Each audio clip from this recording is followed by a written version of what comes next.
আজকে আমি কলেজ থেকে যাব বাড়ি। হ্যালো এভরিওয়ান, আমি মনিকা। তোমরা সবাই কেমন আছো? আশা করি তোমরা সবাই খুবই ভালো আছো, আর আমিও কিন্তু অনেকটাই ভালো আছি। এখন বাজে সকাল 9টা, আর আমি পুরোপুরি রেডি হয়ে কলেজ যাওয়ার জন্য বাড়ি থেকে বের হয়ে পড়েছি। আমি যেখানে থাকি ওখান থেকে আমার কলেজ যেতে সময় লাগে 45 মিনিট মতো। একটু লেট হলে 1 ঘন্টা লেগেই যায়। আর আজকের ওয়েদারটা ছিল খুবই সুন্দর, মেঘলা মেঘলা ওয়েদার। আমার এরকম মেঘলা ওয়েদার খুবই ভালো লাগে। তো বৃষ্টি আসেনি এখন অবধি, কিন্তু মনে হচ্ছে বৃষ্টি আসবে। কিন্তু বৃষ্টি আসার আগে আমি কলেজে এসে পৌঁছে গেছি।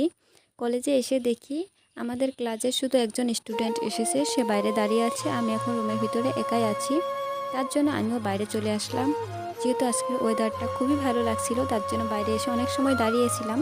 তারপর আমি আবারও রুমে চলে আসলাম, আর রুমে আসার সাথে সাথে বৃষ্টি স্টার্ট হয়ে গেছে। আর আমি বৃষ্টি দেখার জন্য আমি আবারও বাইরে চলে এসেছি। আমাদের কলেজের গাছে না অনেক সুন্দর সুন্দর ফুল হয়েছে। ওখান থেকে এই ফুলটা আমার খুবই বেশি ভালো লেগেছে, তার জন্য এই ফুলটা আমি গাছ থেকে ছিঁড়েছি। তখন না ওখানে একজন লোক দাঁড়িয়েছিল, সে আমাকে বলছিল, ফুলটা তো গাছে অনেক বেশি ভালো লাগছিল, নাকি তোমার হাতে বেশি ভালো লাগছে? তখন আমি আর ওখানে কিছু বলিনি, ওখান থেকে চলে এসেছি।